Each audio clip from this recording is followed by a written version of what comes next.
The third party will come and will ensure that any loss will be there that will be meet out from that announcement actually. So that's the another aspect.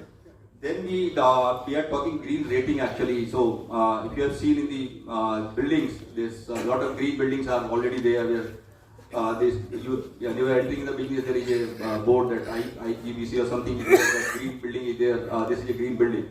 So like this, the green rating is also required, green certification we call green certification. So you should also approach to the right kind of agency before launching of your project for funding, that this should be certified as green project actually. This will also help you to get the funding at the better rate and long-term funding also. Currently, where many of the large agencies are there in the other market, India has still very less number of agencies which are reputed agency for the green certification. We should find out the right agency, although this might increase some of your project cost, but it will give you a lot of other advantages which will, I think, be helpful to reduce the overall borrowing cost of your funding and the availability of funds for your projects also, that will help. So I think request to all of you, please look at the green financing aspect when you are conceiving any project, that how I can get the green financing, where I think you will be getting a lot of advantage also. Thank you very much. Thank you. In fact, IRC has come out with a document on green rating of highways. So that is how you can rate, and then you can have this converted to bonds and these issues. Now I request Mr. Kumar Ramana, Director of Business, to share his.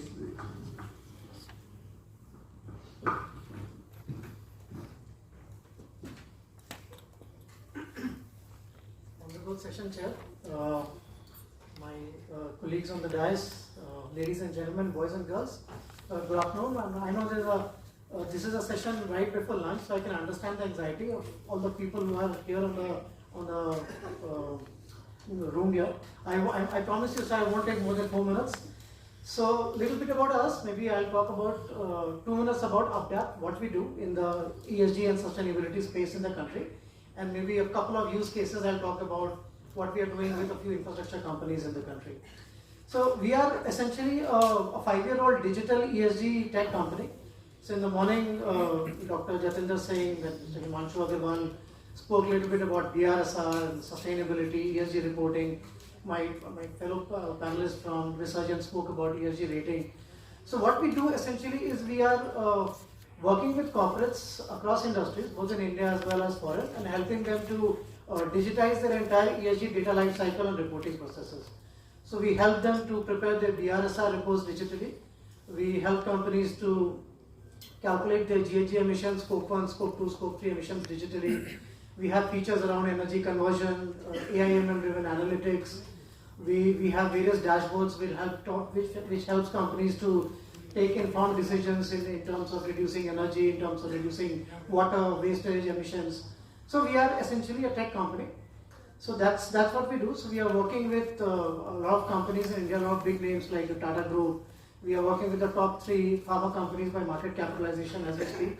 So these are some of our market clients. In the infrastructure space, we are working with one of the leading telecom companies, and we are working with one of the leading power companies in India, and we are helping them with their sustainability journey. And like I said, we help them to digitize the entire process, right from data collection to reporting, monitoring, and finally helping them in generating various BRSR reports. So maybe just a minute before I end my talk here, I'll talk a little bit about how our AI and ML driven analytics and features help companies. So what we do is we through our AI and ML driven capabilities, we help companies to sort of predict their future emission requirements. So this power company that we are working with, through help of smart meters and other sources, we help them to sort of gauge how would their emission factors be looking like in say 6 months, a year, or 24 months down the line.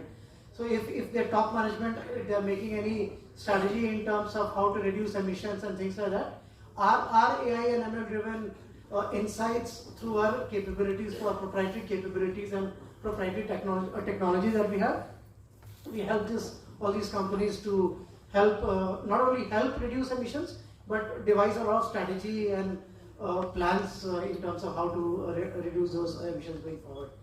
So this is it. I mean, I had planned to speak for around 10 minutes, but looking at the paucity of time, I'll just end here. I'll be here. So anybody who wants to have a conversation with me offline will be happy to take that. Thank you. Thanks a lot. Thank you, Mr. Now I will request the last speaker and co-chair, Ms. Sabnam Singhal, co-chair PSD Infrastructure Development, Ports, Paving and Roads. Please. Most of the Connaught Place, I would say, are parents of the first developers for New Delhi, Himalaya House being the pioneer building. So all what I'm hearing is a lot of knowledge. We as builders, or I could say generically, even I'm different genre from only materials, but because we use all the materials, we have, your answer was bitumen, everybody was talking. So waste plastic, which is really promoted by Gadkari ji, which is used in coalition with bitumen, is what is making the roads more sustainable. It's very unfortunate that today in the newspaper one had to read about the Lakshmi Nagar metro stations, tubes coming out and falling onto a car, and Subhash Nagar. So it's very disheartening while we are growing and we have Modi ji's Bharatmala Prayojana, National Infrastructure Pipeline, Sagarmala, Smart Cities Mission, which is all helping us grow. We are still facing a lot of ground level problems. So my talk on this, it was a little longer like everybody else, but because of paucity of time, I just want to share a few things that, I don't want to talk about what are the new technologies because all our accomplished team members and colleagues over here know everything. What I would like to talk about is the challenges of infrastructure, which is, I think every person over here faces it, which is, so we talk about new technology, which is building information modeling, which my dear colleagues over here are talking about. A digital process involves creating a 3D modeling of the building and its components, which is used to design construction maintenance purpose. BMI allows architects, engineers and contractors. So I'm not going to go into definition. I'll just say the challenges, because that is something which all of us, staff is with limited qualifications or knowledge of seamlessly integrating BIM. Switching to BIM does cost money for software education and time. While we're all trying to sell what our services do over here, no one is really addressing the real issue, which is skill management. Management of the workload of the BIM project team. I would love to hear somebody say, okay, you know what, we will look at your management rather than your ESIC and things like that, of how to train in your BIM, sorry. Now, prefabrication is another modular construction, essentially means creating buildings or building components at a location other than the job sites. The method has gained popularity. This is what NHAI is using now for their trucks and drivers and everybody else. Fortunately, unfortunately, it's imported from China. We all know that where it's coming from. These are modular structures we are yet unable to make. Swachh Bharat Abhiyan was based on this, but if we have this sort of a technology, which is very simple actually, in our government support saying that, you know, we are trying to be the $5 trillion economy, so let's support in actual fabrication and manufacturing of these sustainable projectabilities. Basic challenges is local prefab facilities and a trained workforce to install prefab components are available. Again, no workforce. The project delivery method prevents effective prefab. Planning prefab does not apply to project types. This is very typical. I would not say, I mean, while we're doing 10,000 rows, we're reaching literally Kanyakumari to Kashmir. We have 1,25,000 crores deployed by the government this year itself for 121 projects. So we are literally moving.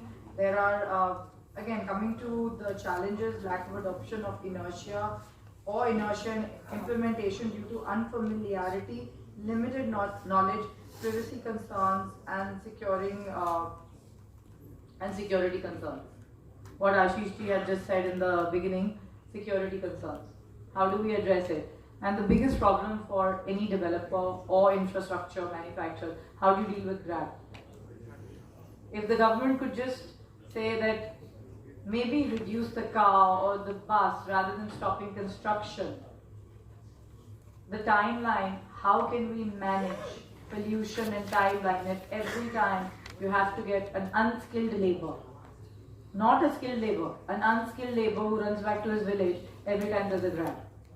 So, I mean, I just wanted to share some knowledge on the actual layman problems.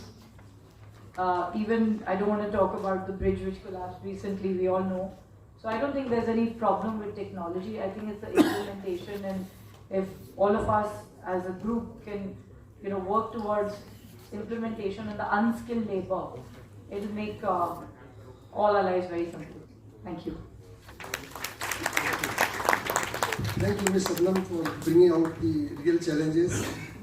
I think already we have crossed the time, so question answer you can have during the lunch time with whatever queries are there. So with that, I thank all my esteemed panelists for sharing their views and their issues. Thank you.